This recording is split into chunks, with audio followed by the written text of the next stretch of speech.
Welcome back to Steve's Small Engine Saloon, guys. I already did a video on how to rewind the line in a line head of a weed eater. That was traditional line heads, where the ones that you take apart, you wind the line and then you put it back together. This is one made by Stihl. It's an AutoCut C5-2. This one is made to not take apart. You wind the line from the outside.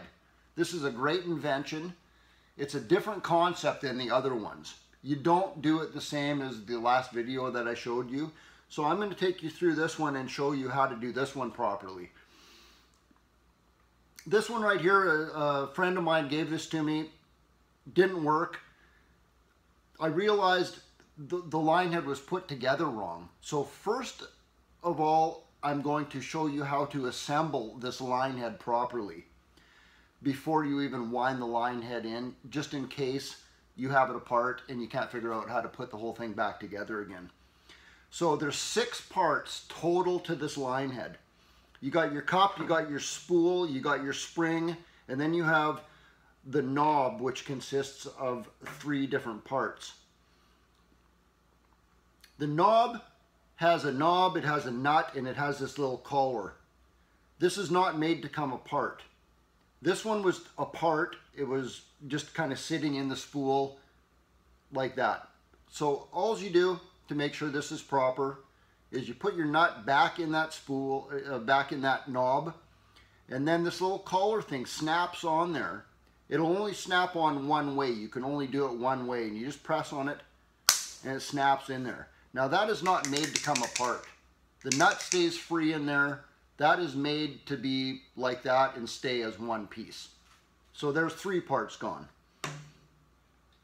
Now we have 3 parts left. We have the cup, we got the spool, we got the spring. When I got this one, the spring was in the cup and then the spool was on top of it. I can absolutely see why somebody would make that mistake, because that's how they go on a traditional line head. The spring goes on first, then the spool. This is a different concept.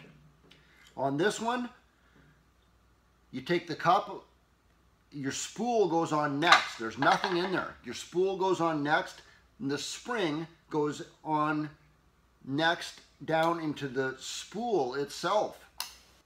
You just kind of push that on there, it snaps into place. Now your knob goes on there. Just like that. Now you can put that whole thing back onto the weed eater. You just put it back on there and screw that knob in. We're not putting line in right now. Line goes in after. You screw that knob on. You know you have it proper. You can turn that knob, that big crank knob on there one direction. It doesn't go back the other way unless you push the bump knob down. Now it'll go back the other way. Now you know you got that assembled properly. That little knob's tight on there. You're ready to put a line in there. Now, I know what the manual says. I'm going to show you an easier way than even the Stihl manual tells you how to do this. There's no measuring involved or anything. You have to use 080 line for this. It's engineered with the holes that this line goes into, only accepts 080 line. It's impossible to put like 105 line on it. You got something to cut it with, side cutters, knife, whatever you want. Take your line and take 2 arm lengths. I don't care how long your arms are. There's 1 arm length. There's 2 arm lengths. Cut that line so you got 1 piece.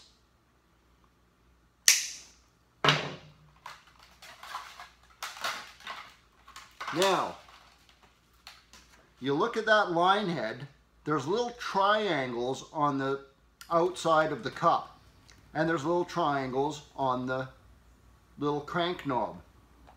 You have to line those triangles up. That lines up the hole on the outside where you put the line in, and it lines that hole up with the hole inside the spool where this presses in. Now you're going to take that line and you're going to press that into the hole, and you're going to feel that press into the inside spool. You're going to feel some resistance. When you push that in, you're going to feel that resistance. You'll know what I mean when you do it. It goes in about an inch. You can feel it, resistance in about an inch. Take the other end of that line and put it in the other hole. Same thing, presses in nice and tight, about an inch. You got those two ends in there. Now you just got one big gigantic loop if you looped it out. You start cranking that. It only goes one way. You can't go the other way. It doesn't work. You'll see. You just keep on going one direction. You just keep on cranking it. It's winding in there. It's winding that line in there for you now. This is so easy to do. You just keep on going. Keep on going. Now you got a little tiny loop right here. You got one loop. Cut it in the middle. And you're done. Now you got two little lines out there. That is easier than the manual tells you how to do it. No measuring involved, no nothing. That's it. I hope I helped you out. Little subscribe button back down here in the bottom right corner for you. What can I say? Steve out.